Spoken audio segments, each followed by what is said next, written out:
ஆண்டவர் உங்களை ஆசீர்வதிப்பார். இந்த நாள் நன்மையானது தர கர்த்தர் உதவி செய்வாராக.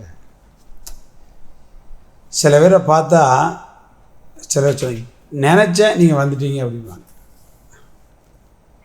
சில பேர் பார்த்திங்கன்னா நம்ம என்ன நினைக்கிறோங்கிறத டக்குன்னு சில நேரம் சொல்லிடுவாங்க. எப்போவாவது ஒரு திருப்பம் அப்படி சொல்லுவாங்க. ஏன் அப்படின்னா சில பேருடைய தண்ணீரில் முகத்துக்கு முகம் ஒத்துருக்குமா போல் சிலருடைய இருதயத்துக்கு இருதயம் ஒத்துரும். அது நிறைய நடக்கிறது.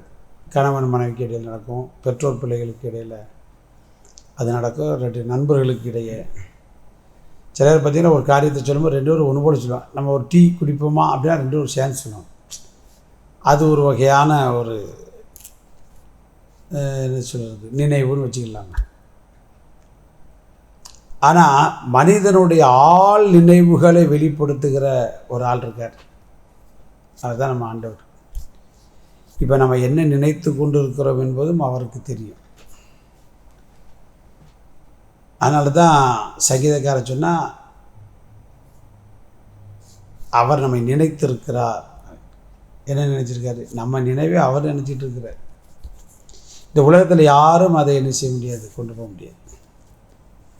நம்முடைய மனதில் நினைப்பதை நமக்கு நிறைவேற்றி தருவதற்கு ஒருவர் உண்டு. உங்கள் நினைவில் அதை சேர்க்கணும். எதை சேர்க்கணும்? இயேசுநாதரையும் சேர்த்துக்கணும். இந்த அனுதின கண்மலைத்தை நிச்சயம் கேட்டுக்கொள்ள அருமையான தேவனுடைய பிள்ளையே, என் நினைவுங்க இயேசுநாதர் தெரியுமா அப்படின்னா கண்டிப்பாக தெரியும். ஏன்னா மனிதன் முகத்தை பார்க்க கர்த்தரை என்றால் இருதயத்தை பார்க்கிறார். நம்முடைய நினைவு என்ன என்பதை அறிந்து நமக்கு நன்மை செய்கிறார். அதுதான் 20ஆம் சங்கீதத்தை சொல்லும்போது, உன் மன விருப்பத்தின்படி உனக்கு தந்துரலி உன் ஆலோசனைகள் எல்லாம் நிறைவேற்றுவாராக என்று தாவீது சொல்லுகிறார். அப்போ நம்ம நினைவெல்லாம் அவர் பார்த்துக்கிட்டே இருக்கிறார். நாம் எப்படிலாம் நினைக்கிறோமோ அதையெல்லாம் நமக்கு தந்து நம்மை நடத்துகிற நம்முடைய தேவன். ஐயோ என்னை யாரும் நினைக்கிறைய மறந்து போனாங்க நீங்கள் நினச்சிங்கன்னா அதை நினைவு அறிஞ்சு அனுப்பிச்சு, நீ பயப்படாதப்பா, நீ பயப்படாதம்மா, நான் அவன் கூடவே இருக்கிறாங்க. மனிதன் மறந்தாங்க. அந்த எண்ணம், அந்த வசனம் நமக்குள் வருவதற்கு காரணம் நம்மை நம்முடைய நினைவுகளை அறிந்திருக்கிற தேவன் அதை கரெக்டாக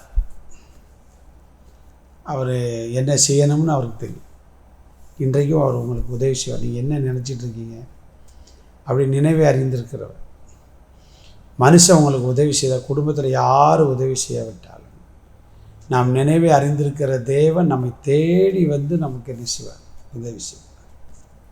ஏன்னா நம்முடைய நினைவு மற்றவங்களுக்கு தெரியாமல் இருக்கலாம், தேவனுக்கு தெரியும். சொப்பனத்திலே சாலமோனோட பேசுகிற பற்றிலாம் உனக்கு என்ன வேணும்னு கேட்டால் அவன் சொன்னான். அவன் கேளாத ஐஸ்வர்யத்தையும் என்ன செய்தார்? தேவன் அவனுக்கு கொடுத்தார் வாசி. அதனால் உங்கள் நினைவுகளையும் என்னுடைய நினைவுகளும் நம்முடைய ஆண்டவர் அறிந்திருக்கிறார். மனுஷனுக்கு சில நேரம் சொன்னால் கூட அதை செய்ய மாட்டான். நம்ம நினைச்சாலே அந்த காரியத்தை செய்வார். பைபிளில் பார்த்தீங்கன்னா நேபுகாத்நேச்சாருங்கிற ஒரு ராஜா இருந்தார். அவனுக்கு பற்றி அவன் என்ன நினச்சா அப்படிங்கிறத ஆண்டவருடைய தாசனாகிய தானியேல் சொல்கிறான். வாசிக்க கேட்போம். தானியேல் 2ஆம் அதிகாரம் 29ஆம் வசனம். ராஜாவே, உம்முடைய படுக்கையின் மேல் நீர் படுத்திருக்கையில் இனிமேல் சம்பவிக்க போகிறது என்ன என்கிற நினைவுகள் உமக்குள் எழும்பிற்று. அப்பொழுது மறைபொருள்களை வெளிப்படுத்துகிறவர் சம்பவிக்க போகிறதை உமக்கு தெரிவித்தார். நேபுகாத்நேச்சார் நினைத்தான், அந்த நினைவை கர்த்தர் வெளிப்படுத்தினார்.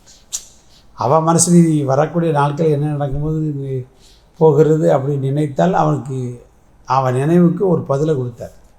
ஒரு பெரிய சிலையை பார்க்கிறான். அது தலை பொன்னாக இருக்கிறது, அப்படி மார்பும் புயமும் வெள்ளியாக இருக்கிறது, வயிறும் தொடை வெண்கலமாக இருக்கிறது, கால்கள் இரும்பாக இருக்கிறது, பாதம் பாதி இரும்பும் பாதி கெலும்புமா இருக்கிறது. இதை காட்டி அவனை என்ன செய்தார்? அதனால் நம்ம நினைவை அறிந்திருக்கிற தேவன் நாம் என்ன நினைக்கிறோமோ அதை கண்டிப்பாக கர்த்தர் செய்வார். கவலையை விட்டு சந்தோஷமாக இருங்க. God bless you.